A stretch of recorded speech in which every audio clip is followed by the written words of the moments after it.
નમસ્કાર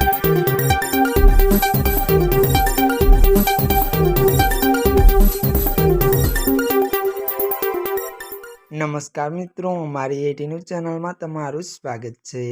મિત્રો, દેશ દુનિયાની તાજા ખબર જાણવા માટે અમારી ચેનલને મિત્રો તમે અત્યારે સબસ્ક્રાઇબ કરી દેજો। જી મિત્રો, અત્યારે હાલની સૌથી મોટી અને દુઃખદ ખબર સામે આવી રહી છે। જી મિત્રો, આપને જણાવી દઈએ કે ત્યારે મિત્રો વાત કરવામાં આવે તો ત્યારે મિત્રો દૂધ પીતા પહેલા ચેતી જજો, બાળકોના મોત। વિગતવાર વાત કરીએ તો આંધ્રપ્રદેશના પૂર્વ ગોદાવરી જિલ્લામાં દૂધમાં ભેળસેળના શંકાસ્પદ કેસમાં બાળકોના મોત થયા છે, જ્યારે 8 અન્ય લોકો હોસ્પિટલમાં દાખલ છે।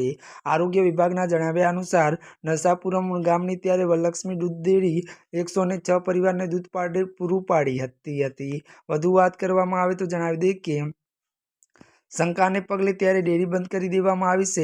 શંકાસ્પદ વેચનારાની અટકાયત કરવામાં આવી છે અને ડેરી સીલ કરવામાં આવી છે। તપાસ માટે ત્યારે ખાસ ટીમોની રચના કરવામાં આવી છે। ત્યારે મિત્રો આજના માટે બસ આટલું જ। અમારી ચેનલમાં મિત્રો જો તમે નવા હોય તો અમારી ચેનલને લાઇક, શેર અને સબસ્ક્રાઇબ કરી